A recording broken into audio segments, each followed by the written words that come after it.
नमस्कार. आज 28 फेब्रुवारी 2023 वार आहे मंगळवार. लोकसत्ता आणि द हिंदू वृत्तपत्र विश्लेषणमध्ये आपलं स्वागत आहे. आजच्या बातमीपत्राला सुरुवात करण्यापूर्वी आपण जी क्विज देण्यात आलेली होती त्या क्विजचं थोडंसं डिस्कशन करूयात. तर पहा, जी के क्विज 26 फेब्रुवारीची ही क्विज आहे. काल 27 फेब्रुवारीची क्विज रात्री आय थिंक 7 वाजले होते तेव्हा तुम्हाला दिलेली होती. टेलिग्रामवरती त्याची लिंक वगैरे मिळून जात आहे, किंवा तुम्ही पहा पवननिलवाड.com ही जी वेबसाईट आहे आपली, त्या वेबसाईटला भेट देऊन पण तुम्ही ती क्विज वगैरे सॉल्व्ह करू शकता. ओके, तर पहा, पहिला प्रश्न होता पक्षांतर बंदी कायदा केव्हा लागू करण्यात आलेला आहे. ओके, केव्हाचा आहे तो पक्षांतर बंदी कायदा, ज्याला आपण अँटी डिफेक्शन लॉ म्हणतो. व हा प्रश्न नक्की येईल पहा, कारण शिवसेनाचा जे स्प्लिट वगैरे झालेला आहे. ओके, व ते महाराष्ट्रातून बिलॉंग करतं, त्यामुळे पहा महाराष्ट्रामध्ये सध्याला ते चर्चेचा विषय आहे. त्यामुळे तर त्याचं योग्य उत्तर असेल 1985. त्यानंतर सध्या भारत देशामध्ये किती राज्य समावेश आहेत. ओके, म्हणजे जो राज्यांचा संघ म्हणून अशा पद्धतीने संविधानामध्ये जे लिहिलेलं आहे ते किती राज्यांचा संघ मिळून वगैरे तयार झालेला आहे. तर राज्य किती आहेत मग आज देशामध्ये, तर सध्याला आहेत पहा 28 राज्य आपल्याला पाहायला मिळतील. त्यानंतर राष्ट्रपती राजवटबाबत भारतीय संविधानमधील कलम कोणता आहे, तर 356 हे आहे. व हे 356 कलम कशामुळे आलेलं, तर पहा, म्हणजे मी रेफरन्स काय याचा, तर आपण लेक्चरमध्ये सांगत होतो की डॉक्टर बाबासाहेब आंबेडकर यांनी 356 या कलमला अगदीच निद्रिस्त कलम वगैरे असेल, म्हणजे याचा कधी वापरच होणार नाही असं त्यांनी म्हटलेलं होतं. परंतु इथे मात्र डॉक्टर बाबासाहेब आंबेडकर यांना आपण चुकीचं ठरवलेलं आहे, कारण जे राजकीय वातावरण सध्याला चालू झालेलं आहे त्यामध्ये 356चा सर्रास वापर केलेला, किंवा जास्तीत जास्त वापर 356चा वगैरे झालेला आपल्याला इथं बेसिकली पाहायला मिळतो आहे. त्यानंतर चौथा प्रश्न पहा, पर्वतीय प्रदेशमध्ये उष्णतेची लाट संबंधी किती तापमानची किमान मर्यादा आहे. ओके, पर्वतीय प्रदेश विचारलेला आहे, म्हणजे किती आहे तर 30 डिग्री सेल्सिअस. आणि जे पठारी प्रदेश वगैरे असेल तर तिथं किती 40 डिग्री सेल्सिअस असेल. ओके, व सागरी किनारा जर म्हटलं तर मायनस प्लस वगैरे तिथं होत असेल, त्याबद्दलचं क्रायटेरिया वगैरे दिलेलं नाही आहे. त्यानंतर अहमदनगर जिल्ह्यामधून खालीलपैकी कोणती नदी वाहत नाही, तर कृष्णा नदी वाहत नाही. गोदावरी, मुळा, सीना वगैरे या सर्व नद्या तिथून वाहतात.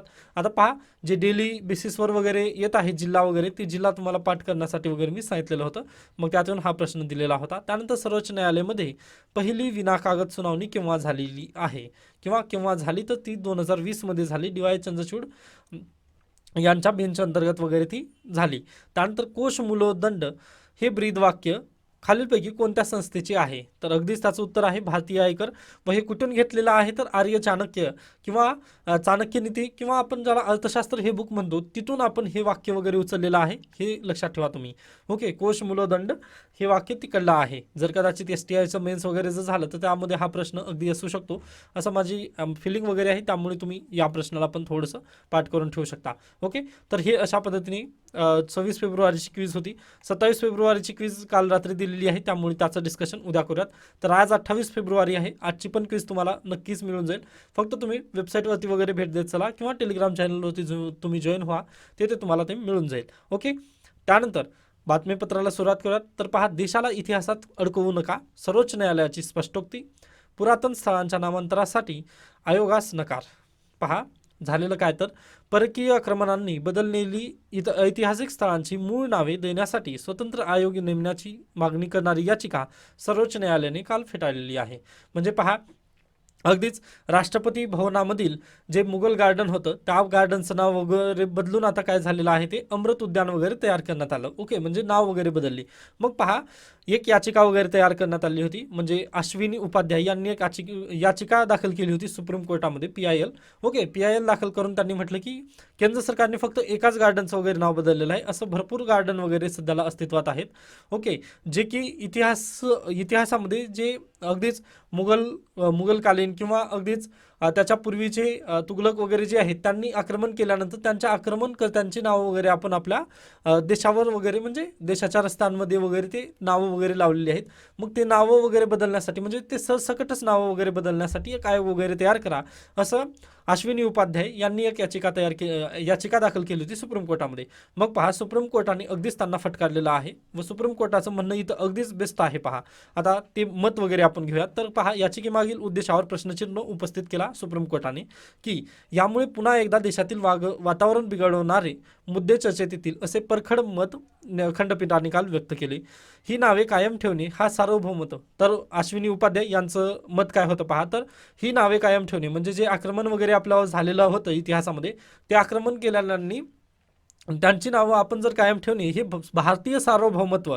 पहा शब्द कसे डेंजर वापरलेले आहेत, म्हणजे थोडेसे मोठे मोठे आहेत. भारतीय सार्वभौमत्व राज्यघटनेने नागरिकांना प्रदान केलेल्या इतर अधिकारांची ही विसंगत ठरतात. म्हणजे अगदीच सार्वभौमत्वाशी वगैरे हे विसंगत ठरतात असं त्यांचं तिथं म्हणजे म्हणणं होतं. मग त्यावरती अगदीच सुप्रीम कोर्टाने नाराजी वगैरे व्यक्त करत म्हटलेले आहे की पहा तुम्हाला हा मुद्दा जिवंत ठेवून देशातील वातावरण तापलेले ठेवायचे आहे का, असा सवाल न्यायमूर्ती जोसेफ यांनी उपाध्याय यांना केला आहे. त्यासोबतच यापेक्षा मोठे अनेक प्रश्न देशासमोर आहेत असेही न्यायालयाने सुनावले आहे. ओके, मग पहा हे सर्व झाल्यानंतर आणखीन एक जजमेंटमध्ये टिप्पणी सर्वोच्च न्यायालयाने दिली. ती टिप्पणी आपल्याला एक अतिशय चांगली टिप्पणी आहे. ती पहा, आपल्या देशावर विदेशी आक्रमणकांनी आक्रमण करून शासन केले हे वास्तव आपण नाकारू शकत नाही, परंतु आपण आपल्या वसाहतीतील निवडक मार्गे हटवू म्हणजे निवडक भाग हटवू शकत नाही. आपला देश धर्मनिरपेक्ष आहे आणि हिंदुत्व ही एक जीवनशैली आहे. तिने सर्वांनी आपल्याला सामावून घेतले आहे. यामध्ये कोणत्याही धर्माला किंवा एखाद्या कट्टरतेला वगैरे थारा नाही, असं सुप्रीम कोर्टाने वगैरे इथं सांगितलेलं. म्हणजे हे अगदीच कालचं बेस्ट जजमेंट वगैरे होतं असं आपण तिथं म्हणू शकतो. व पहा जे आता इतिहासामध्ये वगैरे जे घडलेलं आहे, म्हणजे पहा V.A. स्मिथ पहिल्यांदा इतिहास आपल्यासमोर कोणी आणून दिला, तर ब्रिटिशांनी आणून दिलेला आहे. ओके, पहा आपलं पर्स्पेक्टिव्ह कसं बदललेलं आहे पहा ब्रिटिशांथ्रू. तर पहिला आपल्याला तुमचा इतिहास अशा पद्धतीने वगैरे आहे हे कोणी सांगितलं पहिल्यांदा, तर ब्रिटिशांनी सांगितलं. मग पहा ब्रिटिशांमध्ये जे V.A. स्मिथ या व्यक्तीने काय केलं, V.A. स्मिथ यांनी अगदीच पहिल्यांदा ब्राह्मणांना जे प्राचीन भारत आहे त्यामध्ये हिंदू किंवा ब्राह्मण जे आहेत त्यांना चांगलं वगैरे म्हटलं, किंवा ब्राह्मणांना वगैरे त्यांनी तिथं थोडंसं विलन करून ठेवलेलं आहे. ओके, तिथं त्यांना विलन केलं. मग त्यानंतर मेडिवल हिस्ट्रीमध्ये त्यांनी काय केलेलं आहे, अगदीच जे मुस्लिम आहेत त्यांना तिथं विलन वगैरे तयार केले. ओके, व अगदीच जे मॉडर्न हिस्ट्री म्हणतो आपण त्याला ब्रिटिश जे आहेत त्या ब्रिटिशमध्ये त्यांनी म्हटलं की आम्ही चांगले आहोत परंतु तुम्हीच वाईट आहात, असं तिथं त्यांना दाखवलं. म्हणजे तुम्ही अगदीच चिरनिद्रा अवस्थेत वगैरे झोपला आहात. म्हणजे जे मॉडर्न हिस्ट्री आहे त्या मॉडर्न हिस्ट्रीमध्ये तुम्ही झोपलेले आहात, तुमच्यावर कोणी पण येऊन शासन वगैरे करते असं त्यांनी दाखवून आपल्यावर राज्य करण्यासाठी किंवा तुम्हाला वाईज वगैरे बनवण्यासाठी, तुमचा विकास साध्य करण्यासाठी आम्ही इथं आलेलो आहोत, असं V.A. स्मिथ यांनी एक आपला म्हणजे पर्स्पेक्टिव्ह वगैरे तयार केलेला होता त्यांच्या पुस्तकातून. व पहा जोपर्यंत म्हणजे आपल्यावर नॅशनलिस्ट वगैरे उदयास आले नाही तोपर्यंत आपल्याकडे इतिहास हाच शिकवला जात होता, the history of India. Okay, मग हे कोणी लिहिलं होतं, तर V.A. स्मिथ या लेखकाने लिहिलेलं होतं. व त्याचा पर्स्पेक्टिव्ह कसा होता, तर तो अगदीच ब्रिटनचा होता. त्याने कधी इथं भारतामध्ये येऊन वगैरे तेवढं डीपमध्ये वगैरे रिसर्च वगैरे केलीच नव्हती. ओके, तरी देखील त्याने असे पर्स्पेक्टिव्ह वगैरे तयार केले व त्यावरून आपल्याला विलन वगैरे तयार करण्याची वगैरे त्यांनी भूमिका केली, किंवा हिंदूंना तेव्हा त्यांनी चांगलं वगैरे मांडलं व ब्राह्मणांना वगैरे त्यांनी थोडंसं विलन वगैरे तयार केलं. त्यानंतर पहा इकडे मुघलांना वगैरे, म्हणजे अशा पद्धतीने झाल्यामुळे आता जे आपण अभ्यास करतोय आता त्या पाठ्यपुस्तकामध्ये पण तसंच झालेलं आहे. आपण कधीच रिसर्च पूर्ण डीपली वगैरे केलेली नाही आहे. ओके, आता जसं की जर पाहिलं तर आता MPSC मध्ये फक्त आपण फॅक्ट वगैरे वाचतो की 1940ला ऑगस्ट ऑफर आली होती, 1942ला क्रिप्स मिशन आलेली होती, पण त्यामागचा इतिहास वगैरे काय सांगतो किंवा त्यामधील काही घटना वगैरे आहेत का ते कोणीच अभ्यासत वगैरे नाही आहे. हा मुख्य प्रॉब्लेम आहे. आता पहा 1937ला मी त्या दिवशी पण तेच म्हणून गेलो होतो की 1937ला जी पार्टी पूर्णतः हारली होती, ओके, व्हॅनिश्ड झाली होती, म्हणजे असं म्हणू शकतो तिथं आपण, जे जिन्नाची पार्टी होती मुस्लिम लीग या पार्टीला मतदानच भेटलं नव्हतं व काँग्रेस जी होती ती काँग्रेस पार्टी अगदीच चांगल्या पद्धतीने निवडून आलेली होती. ओके, व नेताजी सुभाषचंद्र बोस, जवाहरलाल नेहरू वगैरे यांनी ते पार्टीचं वगैरे उदय किंवा विकास वगैरे त्या दरम्यान केलेला होता. परंतु पहा 1937ला जेव्हा हे खटकलं मुस्लिम लीगला तेव्हा त्यांनी फक्त प्रोपगँडा वगैरे तयार केला की अशा पद्धतीने ही काँग्रेस वगैरे आपल्यासाठी नाहीच. फक्त 2 ते 3 वर्षामध्ये पहा 3 वर्षामध्ये त्यांनी काय केलं, तर पूर्ण वातावरणच बदलून टाकलं देशाचं. अगदी त्याच पद्धतीने होतं. धर्माच्या नावावर आपल्याला अगदीच कधीही केव्हाही एकत्रित वगैरे करता येतं हे राजकीय नेत्यांना वगैरे अगदी चांगलं माहिती आहे. त्यामुळेच पहा सुप्रीम कोर्टाने पण म्हटलेलं आहे की तुम्हाला हा मुद्दा जिवंत ठेवून देशातील वातावरण तापलेले ठेवायचे आहे का, असा सवाल न्यायमूर्ती जोसेफ यांनी अगदी केलेला आहे व हा योग्य सवाल आहे. पहा ओके, फक्त धर्माच्या नावावर अगदी वगैरे आपण जर भांडत बसलो तर आपलं जो व्हिजन आहे ते व्हिजन वगैरे आपण कधीच क्लिअर वगैरे करू शकत नाही, हे एक तुम्हाला लक्षात असायला हवं. ओके, मग आता त्यांनी पण तेच म्हटलेलं आहे की जे नावं वगैरे जर प्रत्येक नावाचं वर बदलत बसला आपण तर G20ची जी परिषद वगैरे सध्याला भारतात चालू आहे त्यांच्यावर समोर इम्प्रेशन वगैरे काय होईल, किंवा आपला जो विकास साध्य करायचा आहे 5 ट्रिलियन इकॉनॉमी वगैरे ते कुठे आपले व्हिजन राहतील मग. म्हणजे पहा आपलं फंड वगैरे जे कुठं जाणार आहे, जे टॅक्सपेयरचा पैसा म्हणतो आपण, टॅक्सपेयरचा पैसा कुठं जाईल पहा. आता हे टॅक्सपेयरचा पैसा आहे. ओके, हे टॅक्सपेयर मनी आहे. व इकडे आपण आयोग तयार केलं, आयोगाला आपण अभ्यास करण्यासाठी त्यांना अगदीच सुविधा वगैरे देतो. मग सुविधा वगैरे दिल्यानंतर हे टॅक्सपेयरचा मनी जो आहे तो आयोगात निवडतो, म्हणजे आयोगात जातो. मग पहा एखादी वेळेस आयोगाने काही सुचवलं ओके की एखाद्याचं नाव वगैरे हे म्हणजे एखाद्या रोडचं वगैरे नाव त्यांनी म्हटलं की हे नाव कट करावं, तुम्ही आता नवीन नाव वगैरे तिथं द्या. मग ते नाव सुचवल्यानंतर प्रॉब्लेम काय होईल पहा, एक पॉझिटिव्ह घेतील किंवा काही जण निगेटिव्ह घेतील. ओके, म्हणजे काही व्यक्ती पॉझिटिव्ह घेतील, पॉझिटिव्ह घेणारे अगदीच त्याच्या समर्थनात असतील व निगेटिव्ह घेणारे तिथं आंदोलनाला येतील. मग आंदोलनाला आल्यानंतर हे टॅक्सपेयरच्या पैशानंच काय करावं लागेल, ते पोलीस तिथं व्यवस्था वगैरे लागावी लागतील. म्हणजे काय इथं बेसिकली टॅक्सपेयरच्या पैशाची बर्बादी करणं हाच एक इथं मुद्दा वगैरे दिसून येतो. त्यामुळे आपल्या देशाला एक व्हिजन असणं, क्लिअर असणं हे अगदी गरजेचं आहे. हेच आपल्या इथं बेसिकली या न्यूजवरून वगैरे सांगता येतं. त्यानंतर पुढे चला पहा, राज्यपाल रमेश बैस यांनी काल अगदीच अर्थसंकल्पीय अधिवेशनात पहिलं अभिभाषण वगैरे दिलेलं आहे. मग अभिभाषणाची तरतूद काय आहे, हे कलम वगैरे काय होतं ते याच्यापूर्वी आपण तमिळनाडूमधील जी केस वगैरे होती तेव्हा आपण डिस्कस केलेलं आहे. तरी एकदा उद्या म्हणजे तुम्हाला ते अभ्यास करून घ्यायचा आहे. त्यामुळे पहा कमेंट सेक्शनमध्ये तुम्ही त्याचं मला उत्तर सांगू शकता. ओके, मी त्याचं उत्तर सांगितलं असतं परंतु ती क्विजमध्ये वगैरे मी घेणार आहे. त्यामुळे मी आता याला तुमच्यावर म्हणजे तुमच्यावर सोपवतोय की तुम्ही ते कलम वगैरे पाठ करून या. ओके, त्यानंतर पुढे या, बौद्धिक संपदेत भारत पिछाडीवर आहे, म्हणजे US चेंबर ऑफ कॉमर्सचा अहवाल आहे. इंटेलेक्च्युअल प्रॉपर्टी म्हणजे पहा एखादी गोष्ट वगैरे आपण विकसित केली, जसं की म्हणजे अगदीच एखादी घड्याळ वगैरे तयार केली आपण, व त्या घड्याळवर म्हणजे मी पहिल्यांदा घड्याळ वगैरे तयार केली म्हणून मी काय करेल, माझं नाव निलेवाड पवन, मग मी त्यावरती निलेवाड पवन या ब्रँडचं वगैरे नाव लावण्यासाठी इंटेलेक्च्युअल प्रॉपर्टी राईटमध्ये वगैरे तिथं जाऊन पेटेंट करून घेईल माझं. ओके, माझ्या नावाचं पेटेंट वगैरे झाल्यानंतर ती जी प्रॉपर्टी किंवा ती जी घड्याळ वगैरे होती ती माझ्याकडेच येईल. मग जोपर्यंत याचं पेटेंट मी सर्वांना सार्वजनिक वगैरे करणार नाही तोपर्यंत त्या पेटेंटवर वगैरे दुसऱ्यांना काही दुसरी घड्याळ वगैरे तयार करता येणारच नाही. अशा पद्धतीने ते पेटेंट वगैरे असतात. मग पहा पेटेंटमध्ये भारत सरकार किंवा भारतातील जे व्यक्ती वगैरे आहेत, म्हणजे भारतामधील जे काय म्हणू शकतो आपण संशोधन वगैरे आहे ते पिछाडीवर आहे असं US चेंबर ऑफ कॉमर्सचा अहवाल वगैरे आहे. म्हणजे 55 देशामध्ये भारत जो आहे तो 42व्या स्थानी वगैरे आहे. हे आपल्या इथं बेसिकली सांगता येतं. म्हणजे संशोधन वगैरे भारतामध्ये सध्याला होत नाहीत हे आपण इथं म्हणू शकतो. का होत नाहीत संशोधन पहा, तर वातावरण नाही आहे. वातावरण कशामुळे नाही आहे, तर जे काही IITians वगैरे आहेत ते कुठे जातात, तर ते अगदीच अमेरिकेला वगैरे जातात. म्हणजे एज्युकेशन झाल्यानंतर ते इथं थांबत वगैरे नाहीत, हे आपण इथं बेसिकली सांगू शकतो. म्हणजे जे संशोधक वगैरे आहेत, संशोधकांना आपण JRF द्वारा वगैरे अगदीच फंड वगैरे देत असतो, परंतु त्यांना चान्स वगैरे जर मिळाला तर ते भारत देश सोडून जातात व अन्य देशामध्ये जाऊन संशोधन वगैरे करतात. त्यामुळे तिथे त्यांना इंटेलेक्च्युअल प्रॉपर्टी वगैरे त्यांची IP राईट वगैरे तिथं जोपासले जातात, परंतु भारतामध्ये तसं होत नाही आहे, हे आपण इथं बेसिकली सांगू शकतो. त्यानंतर पुढे चला, आज सातारा जिल्हा आलेला आहे. जे विद्यार्थी सातारामधून आहेत त्यांनी प्लीज हे वाचून घ्यायचं आहे. आजचं जे PDF आहे लोकसत्ताचं ते आपल्या टेलिग्राम चॅनलवरती मी ऑलरेडी दिलेलं आहे. ओके, त्यानंतर पुढे चला, इथून अन्य न्यूज गरजेचे नाही. त्यानंतर डायरेक्टली आपण एडिटोरियल पेजवरती येऊयात. आता इथे पहा अगदीच गिरीश महाजन यांनी हा लेख लिहिलेला आहे, त्यामुळे मी याला स्किप करतोय. परंतु पहा तृतीयपंथीयांसाठी स्वतंत्र आरोग्य कक्ष वगैरे स्थापन करण्यात आलेली आहे. ही अगदी चांगली गोष्ट आहे, कारण पहा तृतीयपंथीय सरकारी रुग्णालयात दाखल होतात तेव्हा त्यांना महिला कक्षात दाखल करावे की पुरुषांच्या कक्षात, असा प्रश्न उपस्थित होतो. त्यावर उत्तर म्हणून आता GT रुग्णालयात तृतीयपंथीयांसाठी विशेष कक्ष स्थापन करण्यात आलेला आहे. व हेच गरज होती आपल्याला की जे काय म्हणू शकतो की आपण तृतीयपंथींसाठी आपण अगदी अलग व्यवस्था वगैरे करणं हे गरजेचं आहे व त्यांना पण आपण समाजात चांगलं म्हणजे मानाचं स्थान वगैरे किंवा डिग्निटी ऑफ लाईफ आर्टिकल 21 वगैरे त्यांना पण अनुभव वगैरे करून देण्यासाठी आपण त्यांचे प्रयत्न वगैरे करूयात असं आपण तिथं बेसिकली ह्या लेखमधून वगैरे दिसून येतं. हा म्हणजे ही जी वाक्य आहे हे चांगलं आहे किंवा ही जी कृती आहे ती चांगली आहे हेच मला म्हणायचं आहे. बाकीचा जो लेख आहे या लेखमधून आपल्याला भेटण्यासारखे वगैरे काही पॉईंट वगैरे मिळणार नाहीत, त्यामुळे मी याला स्किप करतो. कारण पहा BJP शासन आहे त्यामुळे यांनी भरभरून BJPची प्रशंसा वगैरे नक्की केली असणार, त्यामुळे मी याला स्किप करतोय. ओके, त्यानंतर आपण पुढे जाऊयात. इथून गरजेचं नाही आहे, काहीच गरजेचं नाही. पहा हे त्यानंतर खवले मांजराची तस्करी का वाढते. आता पहा खवले मांजराची तस्करी वाढलेली आपल्याला अहवाल वगैरे सांगतो, तर त्यानिमित्ताने दिलेला आहे. तर खवले मांजर हा कशात बसतो तर पहा अनुसूची 1 मध्ये 1972चा जो कायदा आहे भारत सरकारचा त्यामध्ये अनुसूची 1 मध्ये हा किंवा शेड्यूल 1 मध्ये हा प्राणी आहे, हे एक लक्षात ठेवा.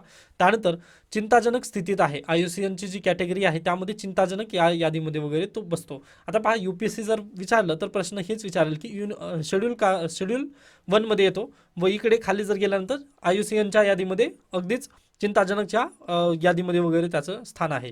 त्यानंतर पहा आता स्टेटमेंट पण येऊ शकतं, UPSC स्टेटमेंट वाईजच प्रश्न वगैरे काढते. तर पहा शेतकऱ्यांना आणि गावकऱ्यांना खवले मांजर एक प्रकारे मदत करत असतात. घराला पेस्टिसाईड करण्यासाठी आपण हजारो रुपये खर्च करतो, गावात मात्र नैसर्गिकरित्या पेस्ट कंट्रोल म्हणजेच कीटकनाशन करण्याचे काम खवले मांजर करते. आता प्रश्न त्यांनी डायरेक्ट स्टेटमेंट देत असताना म्हणतात की शेतकऱ्यांचा मित्र म्हणून किंवा पेस्टिसाईड करण्यासाठी एक अगदीच प्राणी वगैरे योग्य आहे, तर त्या प्राण्याचं नाव वगैरे काय तर ते खवले मांजर आहे.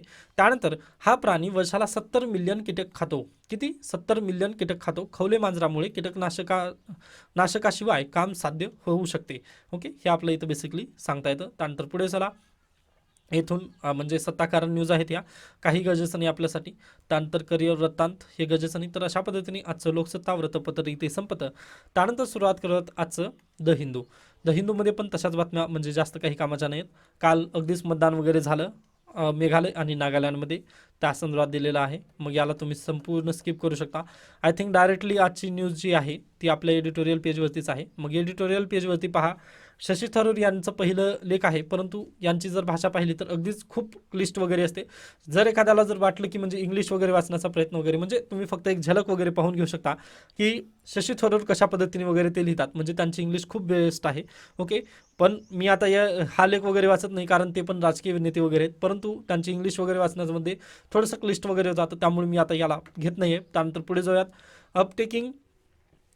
Unpacking the new set of e-waste rules. Okay, e-waste rule हा परीक्षेत नक्की हमखास प्रश्न वगैरे येऊ शकतो, कारण एन्व्हायरमेंटचं सेक्शन वगैरे वाढलेलं आहे UPSCमध्ये, त्यामुळे प्लीज हा लेख वगैरे आपल्यासाठी अतिशय कामाचा ठरतो. तर पहा, सर्वप्रथम ई-वेस्ट रूल्स जे आहेत ते भारतामध्ये 2011मध्ये फ्रेम करण्यात आलेले होते. मग पहा, गेल्या वर्षी म्हणजेच 2022मध्ये हे डबल त्यामध्ये अमेंडमेंट वगैरे करलेली आहेत. मग ते आता 1 एप्रिल 2023 पासून चालू होणार आहेत, म्हणजे लागू होणार आहेत भारतामध्ये, संपूर्ण भारतामध्ये 1 एप्रिल 2023 पासून हे रूल्स वगैरे नवीन लागू होतील. मग त्या रूल्समध्ये काय आहे तर पहा, आता इथं दिलेलं आहे नोव्हेंबर 2022 ही न्यूज आपण सर्व पाहिलेली आहे. मग पहा, या न्यू रूल्समध्ये पहिल्या चॅप्टरमध्ये त्यांनी स्टेक होल्डरचं रजिस्ट्रेशन वगैरे करणं हे गरजेचं वगैरे त्यांनी ठरवलेले आहे किंवा गरजेचं केलेलं आहे. स्टेक होल्डर्स म्हणजे काय काय पहा, द मॅन्युफॅक्चरर, त्यानंतर प्रोड्युसर, रिफर्बिशर आणि रिसायकलर. म्हणजे ई-वेस्टचं मॅनेजमेंट करण्यासाठी आपल्याला काय लागतं तर अगदीच एक मॅन्युफॅक्चरर लागतो. मॅन्युफॅक्चरर म्हणजे आयफोन बनवणारी कंपनी.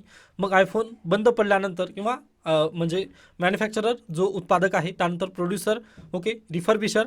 मग जर आयफोन वगैरे बंद पडलं तर त्याला रिफर्बिश वगैरे करण्यासाठी, आणि त्यानंतर रिसायकल. ओके, म्हणजे बंद पडलेला आयफोन वगैरे परत त्याला रिसायकल करून वगैरे यूज करता येईल का, अशा पद्धतीने. म्हणजे हे सर्व मॅन्युफॅक्चरपासून पहा, मॅन्युफॅक्चर, प्रोड्युसर, त्यानंतर रिफर्बिशर आणि रिसायकलर. ओके, या 4 जणांचा वगैरे रोल असतो ई-वेस्ट मॅनेजमेंटमध्ये. मग या 4 जणांना यांनी काय केलेलं आहे आता, म्हणजे फक्त आयफोन नाही तर कोणतीही इलेक्ट्रॉनिक वस्तू घ्या, त्या इलेक्ट्रॉनिक वस्तूचं अगदीच एक लाईफ असतं. मग ती लाईफ संपल्यानंतर तिचं मॅनेजमेंट, ई-वेस्ट मॅनेजमेंट वगैरे करण्यासाठी मॅन्युफॅक्चरर, प्रोड्युसर, त्यानंतर रिफर्बिशर आणि रिसायकलर.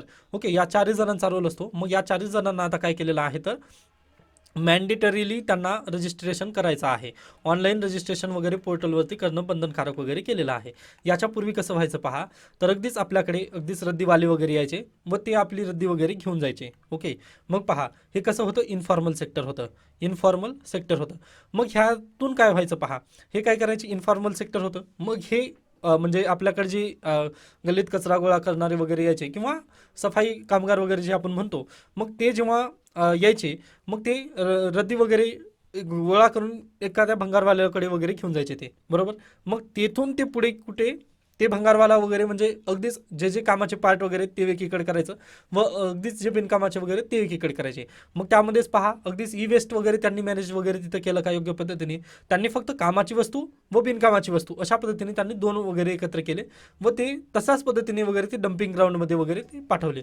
हे यामुळे काय झालेलं आहे, ई वेस्ट अगदीच ते वेस्टेज वगैरे आपल्या भारतामध्ये अगदीच जास्त वगैरे झालेलं आहे. त्याचं मॅनेजमेंट वगैरे योग्य पद्धतीने झालेलं नव्हतं. म्हणजे 2011ला रूल्स जरी आले तरी त्याचं मॅनेजमेंट वगैरे योग्य पद्धतीने आपल्याकडे झालेलं नव्हतं. म्हणजे आता पहा, चिप वगैरे जे असतात, आता अगदीच जर आपलं मदरबोर्ड वगैरे असतं त्यामधील गोल्ड जे असतं ते काढून घेतलं जातं व ते गोल्ड जे मदरबोर्ड असतं ते तसंच समुद्रकिनाऱ्यावर वगैरे फेकलं जातं. अशा भरपूर घटना वगैरे भारतामध्ये झालेल्या आहेत. म्हणजे समुद्रकिनाऱ्यावर आपल्याकडे ई वेस्टचं जास्त आहे. ओके, म्हणजे तुम्हाला पण ऐकून नवल वाटेल अगदीच की युरोपियन कंट्रीज जे आहेत, ओके, युरोपियन कंट्रीज म्हणजे युरोपियन युनियन, या तिकडलं म्हणजे त्या देशात त्यांचं जे ई वेस्ट वगैरे असतं त्या भारताचे जे समुद्र म्हणजे समुद्र किनारा वगैरे आहे, हे कोस्टल एरिया वगैरे आहे. म्हणजे अगदीच आता आपला तरी तशा पद्धतीने राहिलेला नाही आहे, परंतु तमिळनाडू कोस्टल एरिया वगैरे केरळ वगैरे जे आहेत तिथे जास्त प्रमाणात वगैरे आपल्याला काय सांगता येतं, तर जे इलेक्ट्रिक वेस्ट आहे ते टाकलेलं वगैरे आपला तिथं दिसून आलेलं आहे. ओके, ती आकडेवारी पण आहे. म्हणजे भारताने तर तेवढं ई वेस्ट वगैरे केलं नाही, परंतु हे कुठून झालेलं आहे, तर स्मगलिंग करण्यात आलेली आहे. स्मगलिंग झालेलं आहे. या ई वेस्टचं स्मगलिंग वगैरे करण्यात आलेली होती. ओके, म्हणजे पहा अगदीच ई वेस्ट आता युरोपियन कंट्रीज वगैरे जर पाहिलं तर ते अगदीच शुद्ध वगैरे आहेत किंवा अगदीच पोल्युशन फ्री वगैरे आहेत असं त्यांना दाखवायचं असतं किंवा त्यांना समुद्रकिनारा वगैरे तशा पद्धतीने नाही आहे. ओके, मग त्यांनी काय करायचे, ते स्मगल करायचे व भारतात इकडे पैशाला अगदीच पैसे वगैरे देऊन ते काय करायचे, स्मगल वगैरे करायचे व अगदी आपल्या समुद्रकिनाऱ्यावर वगैरे ते ई वेस्ट टाकायचे. मग हे 2011चं जे लॉ वगैरे होते किंवा जे रूल्स वगैरे होते ते फेल्युअर गेलं. व याच्यासोबतच पहा, आता हे तर उघडपणे आपण म्हणू शकत नाही की तुम्ही आम्हाला कचरा वगैरे फेकलेला आहे आमच्या किनाऱ्यावर वगैरे येऊन, परंतु आपण ते पाहिलं व त्यानंतर पहा हे जे इन्फॉर्मल सेक्टर आहे. म्हणजे पहा, आता हे आपल्याला उघडपणे बोलता येत नाही की हा कचरा कोणी टाकलेला आहे, कारण समुद्र किनाऱ्यावर तर कचरा पडलेला आहे, परंतु हा कचरा कोणी टाकला हे आपल्याला उत्तर वगैरे तिथं मिळत नव्हतं, शोधून पण सापडत नव्हतं. ठीक आहे, मग पहा हे शोधून कशामुळे सापडत नव्हतं, तर कारण आपल्याकडे ई वेस्ट जे आहे ते इन्फॉर्मल सेक्टरनं तयार केलेलं आहे. म्हणजे अगदीच रद्दीवाला काय करतो, आपलीकडून म्हणजे कोणतीही जर भंगार वस्तू वगैरे जर असेल तर ते त्याला घेऊन जाणार व ई वेस्ट वगैरे ते तशा पद्धतीने वगैरे व्हायचं नाही. त्यामुळे आपल्याला माहीतच व्हायचं नाही की ई वेस्ट कुठून येत आहे व कितपत वगैरे किती प्रमाणात वगैरे निघत आहे. ओके, हे आपला सर्व काहीच म्हणजे आपल्याला त्याचा डाटा वगैरे डाटा अनालिटिक्स वगैरे आपल्याला काहीच करता येत नव्हतं. त्यासाठी गव्हर्नमेंट ऑफ इंडियाने काय केलं पहा, नोव्हेंबर 2022 मध्ये नवीन रूल्स वगैरे घेऊन आले व 1 एप्रिल 2023 पासून आता ते नवीन रूल वगैरे लागू होणार आहेत.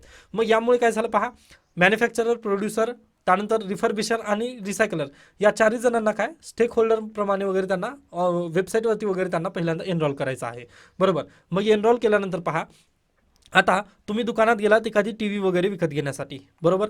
मग दुकानामध्ये टी व्ही विकत घेण्यासाठी गेल्यानंतर त्याच दुकानामध्ये तुम्हाला एक ई वेस्टचं काय असेल तर तिथे एक डबा वगैरे असेल किंवा तिथं त्यांना दान करण्यासाठी म्हणजे ई वेस्ट कलेक्ट करण्यासाठी एक तिथं एक ब्रँच वगैरे असेल असं तिथं आपण म्हणू शकतो. मग पहा, तुम्ही टी व्ही खरेदी करायला गेलात म्हणजे तुमच्याकडे जुनी टी व्ही आहे हे आपण कन्सिडर करतोय किंवा नवीन मोबाईल खरेदी करायला गेलात.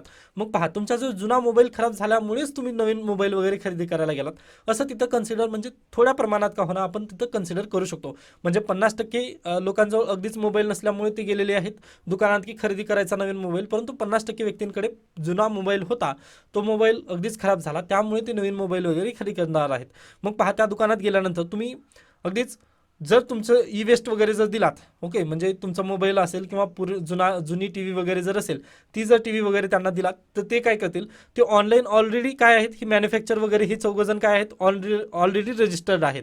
मग हे तुम्हाला काय करतील तर एक सर्टिफिकेट देतील, ई सर्टिफिकेट वगैरे प्रोव्हाइड करतील की आम्ही तुमचं कलेक्शन वगैरे केलेलं आहे. यामुळे अगदीच गव्हर्नमेंट ऑफ इंडियाला काय मिळेल तर डाटा मिळेल. ओके, डाटा मिळाल्यानंतर गव्हर्नमेंट ऑफ इंडिया काय करेल, आता पहा जर जास्तच टी व्ही वगैरे कलेक्ट होत असतील, म्हणजे आता ह्या दुकानामध्ये टी व्हीचं जास्त वेस्ट मॅनेजमेंटमध्ये टी व्ही जास्त कलेक्ट वगैरे जर होत असतील, मग गव्हर्नमेंट ऑफ इंडियाला समजेल की जे टी व्ही वगैरे बनत आहेत ते टी व्ही खराब कशामुळे लवकर होत आहेत, मग टी व्हीसाठी एक रेग्युलेशन वगैरे लवकर येईल. ओके, म्हणजे data analytics government of India करेल. ओके, की आता टी व्ही जास्त भंगारला टी व्ही जास्त पडत आहेत, म्हणजे भंगारला टी व्ही कशामुळे जात आहेत, तर त्यांची शेल लाईफ वगैरे कमी होत आहे. कशामुळे कमी होत आहे, त्यासाठी त्यांनी काय करतील, रिसर्च आणि डेव्हलपमेंट वगैरे करायला लावतील. ओके, म्हणजे जे IITians वगैरे आहेत ते विद्यार्थी वगैरे त्यामध्ये रिसर्च डेव्हलपमेंट वगैरे चालू करतील. मग त्यामुळे काय होईल, आपला पण डायरेक्टली विकास वगैरे होईल असं आपण तिथं म्हणू शकतो. म्हणजे पहा आता मोबाईलची संख्या जर त्यामध्ये जर जास्त डब्यात वगैरे पडायला लागली, म्हणजे ह्या कचरा कुंडीमध्ये वगैरे, म्हणजे आता जे दुकानामध्ये कचरा कुंडी ठेवली आहे, आता आपण म्हणू शकतो कचरा कुंडी ना, मग त्या कचरा कुंडीमध्ये जर एखादी वस्तू इलेक्ट्रॉनिकची म्हणजे मोबाईल जर पडत असतील तर जास्त, तशा पद्धतीचे मोबाईल वगैरे बंद करा असं गव्हर्नमेंट ऑफ इंडिया तिथं डायरेक्टली सांगू शकते. कारण हे कंपनीचे जे मोबाईल वगैरे आहेत ते अगदी कामाचे वगैरे नाहीत असं तिथं डायरेक्टली निर्देश देता येऊ शकतो. यासाठी डाटा अनालिटिक्सची वगैरे मदत होते हे आपण इथं म्हणू शकतो. ओके, हे सर्व झाले पॉझिटिव्ह पॉईंट. परंतु यामध्ये हे सर्व करत असताना आपण एक निगेटिव्ह पॉईंट इथं पाहू शकतो की हे करत असताना पूर्वी जे रद्दीवाले वगैरे आपल्याकडे यायचे त्यांचा व्यवसाय वगैरे आता इथं काय झालेला आहे, बंद वगैरे करण्याचा कगारवर आपण केलेला आहे. कारण पहा हे जे रद्दीवाले वगैरे होते, इन्फॉर्मल सेक्टर आहे ते ऑलरेडी. ओके, इन्फॉर्मल सेक्टर म्हणजे त्यांना पेन्शन वगैरे काहीच नसतं किंवा त्यांचं सॅलरीचं वगैरे कोणी हे नसतं, ते स्वतः कमवतात वगैरे, म्हणजे त्यांचं जे पोट वगैरे असतं ते दिवसाच्या कामावर वगैरे असतं आपण तिथे म्हणू शकतो. मग त्यासाठी पहा इन्फॉर्मल सेक्टरचा आपण व्यवसाय वगैरे काढून घेऊ शकतो, हे आपण इथं बेसिकली पाहत आहोत. ओके, कारण पहा ई वेस्ट मॅनेजमेंट जर ह्या स्टेक होल्डरला आपण जर दिलं रजिस्ट्रेशन करून तुम्ही कंपल्सरी वगैरे करायचं, जर असं जर केलं आपण, तर सर्व ई वेस्ट वगैरे यांच्याकडे जाईल, न की ही इन्फॉर्मल सेक्टरकडे ई वेस्टच येणार नाही. म्हणून यांच्या पोटावर वगैरे आपण थोडंसं त्यांच्या कामावर वगैरे लात मारत आहोत किंवा कुऱ्हाड वगैरे मारत आहोत असं आपण तिथं बेसिकली म्हणू शकतो. ओके, तर याला पण गव्हर्नमेंट ऑफ इंडियाने वगैरे इन्फॉर्मल सेक्टरला वगैरे दुसरीकडे वगैरे कुठेतरी घेऊन जाणं वगैरे गरजेचं आहे, हे आपण इथं म्हणू शकतो. ओके, तर हे अशा पद्धतीने आजचा लेख होता. त्यानंतर आणखी नव्याने वगैरे लेख वगैरे येतील यामध्ये, परंतु आता हे लेख मी डिटेलमध्ये वगैरे तुम्हाला समजावून सांगितलेलं आहे. याचं निगेटिव्ह पॉईंट पण सांगितलं व याचे पॉझिटिव्ह पॉईंट पण आपण डिस्कस केलेले आहेत. ओके, त्यानंतर आपण पुढे जाऊयात.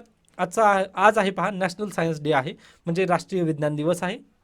डिस्कवरी ऑफ रामन इफेक्ट या निमित्ताने ते साजरा केला जातो. आता बाकीचं हे काही गरजेचं नाही आपल्यासाठी. ओके, स्किप करू शकता, पुढे चला. इथून काहीही गरजेचं दिसत नाही.